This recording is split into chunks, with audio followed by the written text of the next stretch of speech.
Hello, Dr. Mike is back, and in this video lecture we're going to go over the bone markings of the vertebrae and the ribs and sternum.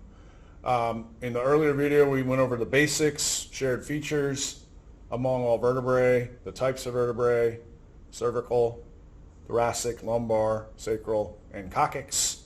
And now I want to go over the bone markings that are responsible, for this laboratory. So I want to start with the atlas, which is cervical vertebrae 1, C1. The atlas, again, is unique because there is no centrum. You have a large ring-like vertebral foramen. Recall that all cervical vertebrae have 3 foramina, right? 1, and then a pair of transverse foramina. Those transverse foramina allow passage of arteries and veins. The atlas, the superior articular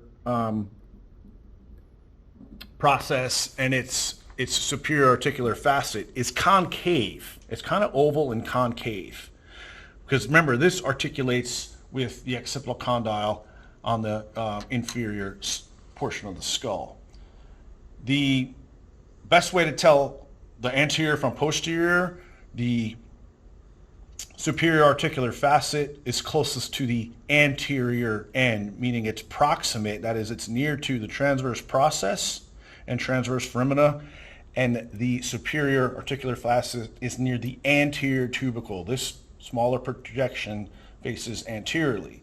The posterior tubercle is a small projection on the top of the vertebral arch. Again, the anterior tubercle is a larger projection proximate to the articular facets. If I turn this specimen over, the inferior articular facets are much flatter.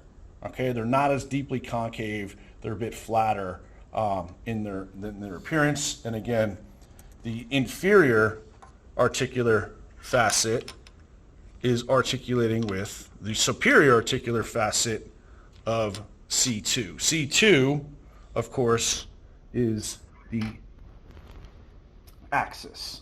The axis is easily recognizable by the fact that it has this large projecting anterior projection called the odontoid process.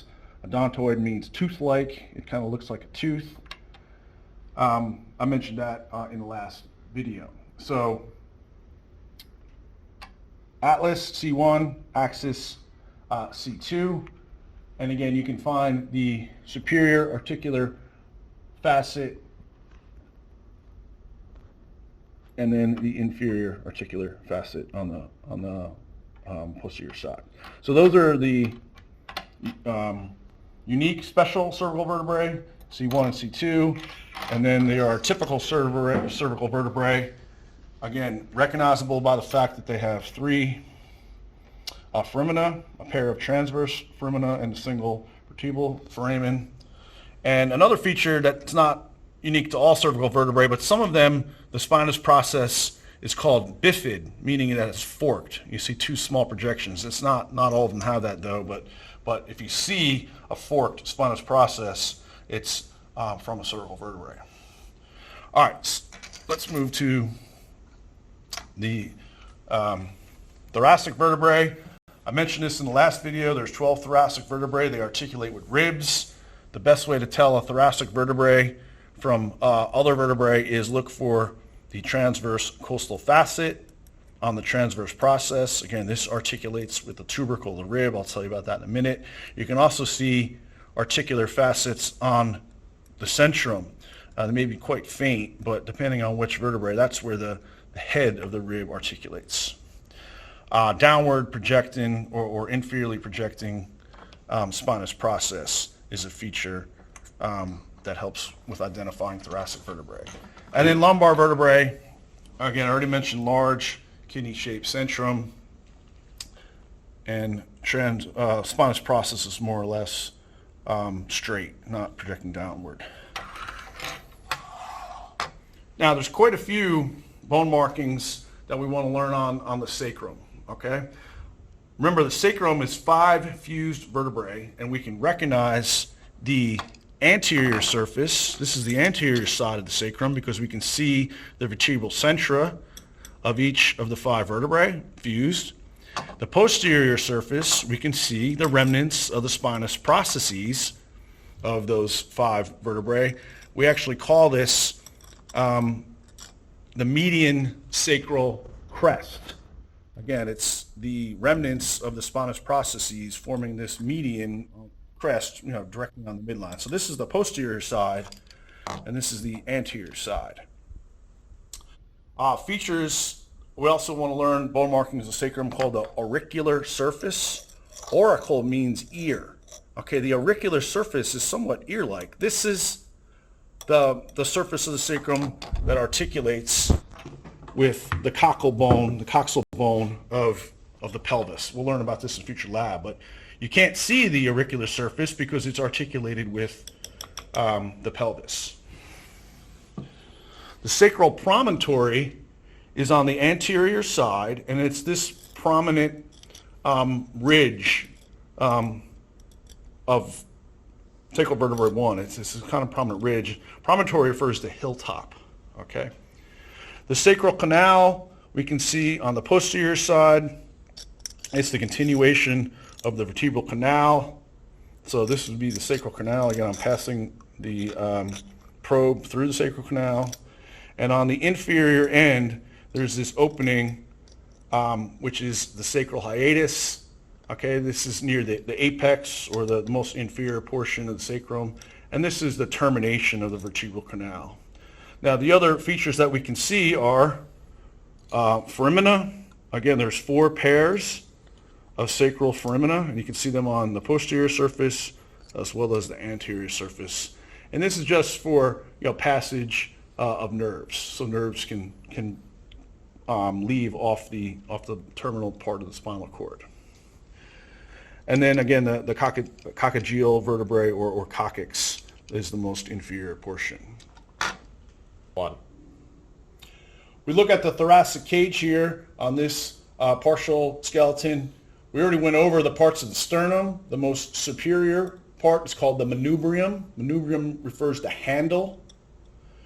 The medial part is the body of the sternum, and then the most inferior portion, which is somewhat damaged here, and again, if we look at this specimen, is called the xiphoid process. If you palpate, right in the middle part of your chest, you'll feel a little bump, a little projection. That is the xiphoid process of your sternum.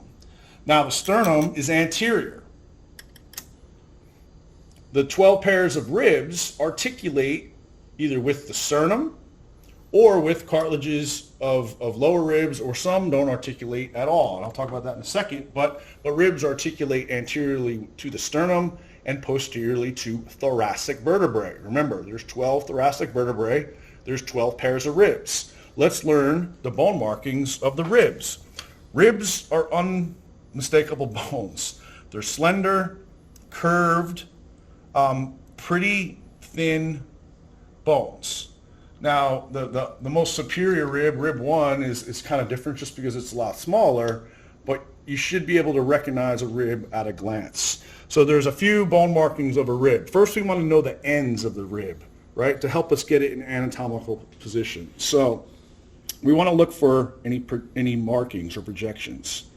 The head is the part of the rib that articulates with the body of the cervical vertebrae. So this is the head. This is the posterior side of the rib.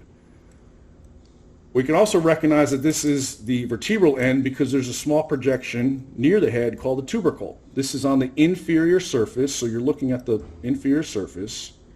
So if I turn it to look at from the superior view, you have the head, then there's a space between the head and the tubercle just called the neck, and then the tubercle, which is a small projection on the inferior surface of the rib. So this is the head end, and then you'll see that's the sharply curved end. And then the opposite end is the sternal end. This is the end that articulates with the sternum, or may or may not articulate with the sternum. The other feature we need to learn is called the costal groove. Now remember, the root word C-O-S-T refers to rib. It's not coastal like the coast of Louisiana. It's costal. Okay, if we look on the inferior surface of the rib and its internal side, you'll see a shallow groove. That is the costal groove. It's a place where blood vessels and nerves will run along in that groove. Now, how do we tell the side of the rib? You need to learn which side of the body it came from, meaning is this a left rib or a right rib? So the first thing when you want to side a bone is get it in anatomical position. So we need to determine which way is up and which is anterior. So identify the head, right, and the tubercle. Those are posterior. This is the sternal head, which is anterior. Now, does it go like this or does it go like this? We want to look for the costal groove and orient it inferiorly. So to get it in anatomical position, this would be the head, which is the posterior side. This is the sternal end, which is anterior. The costal groove is facing down. This is an anatomical position. You can hold it up on your body. This is a left side rib. If we look at a right side rib, again, identify the head, the tubercle, you know that's the posterior side. Find the costal groove and orient it downward. This is a right side rib. The 12 ribs have special names. The first 7, 1, 2, 3, 4, 5, 6, 7, are called true ribs. They're called true ribs because they articulate via a costal cartilage directly to the sternum. See, rib 1, here's the cartilage, sternum, 2, 3, 4, 5, 6, 7. So the first 7 ribs are called true ribs. Ribs 8, 9, and 10 are called false ribs. 8, 9, and 10 are false ribs because they do not articulate directly with the sternum via their own cartilage. In fact, these ribs articulate to the sternum via costal cartilage number 7. So false ribs do not directly articulate to the sternum. They share the connection with rib 7. And then the most inferior ribs are the floating ribs. And you have to look carefully because the floating ribs do not articulate with the sternum at all. They're literally just floating. They're also known as vertebral ribs. They have no cartilaginous connection to the sternum.